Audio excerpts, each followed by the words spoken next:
Hey guys, this is one of those where I'm not gonna sing. I'm just gonna talk. I'll react. And I'm going to call this one "My Name, My Scar."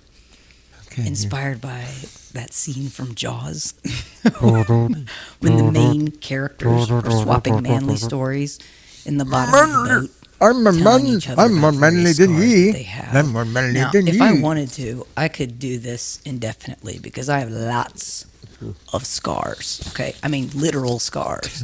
But I'm only going to do this one because if I were to tell you about many of the real scars that I have, and if I were to show them to you, most of you would probably throw up in your mouth. Okay, because they are gnarly scars. Okay. Because they are from intense situations. How do you not? This one that I'm going to share with you throw up out is of your this mouth? scar, which I'm not even sure you can actually see in this camera, but I'm going to give it a go. You're fingering me with your ring finger. I see it. I realize that looks like a nail fungus. It's not. I have a scar in my nail bed of my ring finger on my right hand, okay? Oh, sexy. And this is how I got said scar, okay?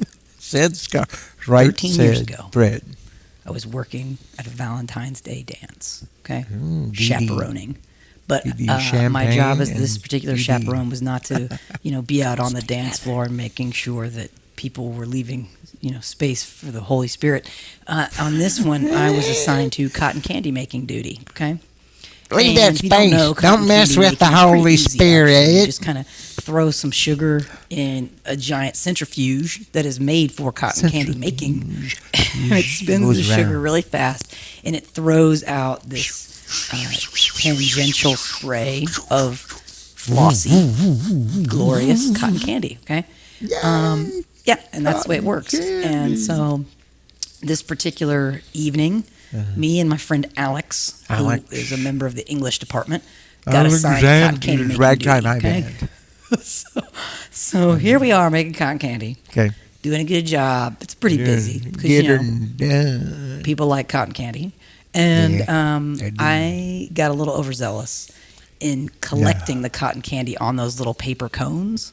Okay. And so what happened was my finger got too close to the actual motor that spins the cotton, that spins the drum, the actual centrifuge, and so my finger nail got ripped completely off, okay?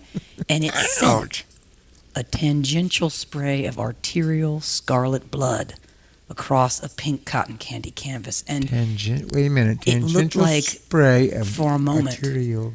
A beautiful Pollock-inspired sort of abstract piece of art, okay? Like a Valentine's Day card, because it was this bright red on top of this, candy floss pink.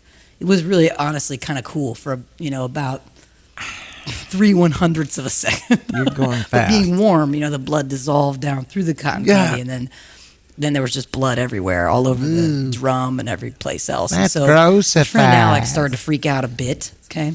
No. And I just kind of said, hey, kids, cotton candy's closed. So why? I said to Alex, blood everywhere. I'm okay. Dying. Everything's fine. It's just my fingernail. It's not my finger. Nothing got catastrophically ripped off. It's okay. Just the nail. So what I need for you to do, if you can, I need you to find one or more of the following things. If you can find bandages, that'd be great. If not, duct tape would work. Okay? Duct tape. Fixes also, everything. if you could find a scoop, like a big scoop, so that we could scoop out all this bloody cotton candy, and a trash bin, okay? Preferably one that's lined with a trash can liner, because I don't want to have to clean the bin after that, because I'm already got to clean this metal bin that is part of the centrifuge. So I sent him on this errand. He gets it done. Get her done.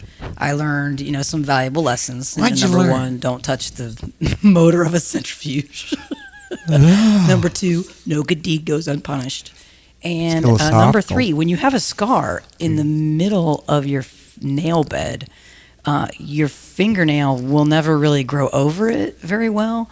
So what happens now is my fingernail basically just splinters around that scar. It's kind of like if you were to drive a nail into the trunk of a tree, just sort of wedges around it. So when it gets to the edge, it splits. I had my two big toenails ripped off in the ER after I got catches on my blankets at night, and then it just rips farther into the quick. And splinters. So it's awesome. Just like you're saying. Also, I really could make this a series because one of my favorite T-shirts, I should have worn it for this, says, says my favorite childhood memory is the one where my back doesn't hurt. Anyway, where was I going with this? Okay, if you have some kind of cool, like my name, my scar story, doesn't have to be manly. It can be like mine.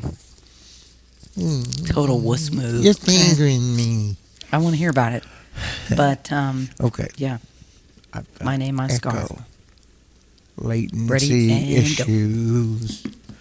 Okay, I'm going to pull this out of my ear because I've got latency issues. And yes, I have 2 scar stories. First one is on my bottom lip. I'm getting close. I usually don't. This is uncomfortably close for many people probably, but not for you if you should, well, there's a little, if you look really close, there's a little hint of a scar on my bottom lip. Can you see just a little hint somewhere down in there? That came from, they tell me, it came from when I was a baby. When I was 2 years old, I fell up some concrete steps. I was walking up concrete steps. I was trying to walk up, and my foot slipped, and I face planted right into the corner of a concrete step, and the blood gushing, and they had to take me to the emergency room and get stitches. And I was 2. I don't remember any of it, but they tell me, and I've always had a little tiny scar there. And then I have a kind of a sweet, to me it's sweet, it wasn't at the time, but it's a sweet scar, because it happened the same night for the morning after my first daughter was born. And I was leaving the hospital after we did the whole thing, the Lamaze breathing, and all that stuff. And did the whole thing, and I cut the umbilical cord. Just kidding, I know it's umbilical cord, but anyway, it's like the Holy Spirit space. It's the umbilical cord and the Holy Spirit space. Don't ever put those together. Then you have an explosion. Never mind. So I left the hospital. They were asleep, both of them. The baby and the mommy were asleep. But the mommy was my first wife. Anyway, I was tired. I was exhausted too. So I was helping her breathe. I was breathing with her for hours. Anyway, and I was tired. I took a shower.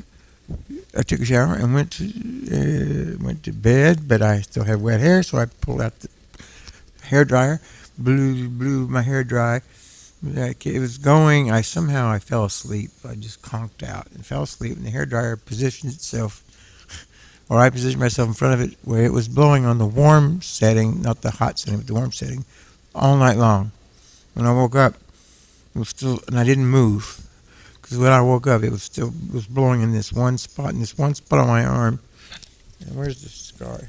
I went, Gonzalez. I did it, Jerry Lewis. I like it. You hate me. You hate. I love the pain. Someone get a doctor quick. But I didn't have time. I was playing in a drums in a nightclub that night, and I woke up in the afternoon, and then I had to go like right away, 30 minutes to get to the gig.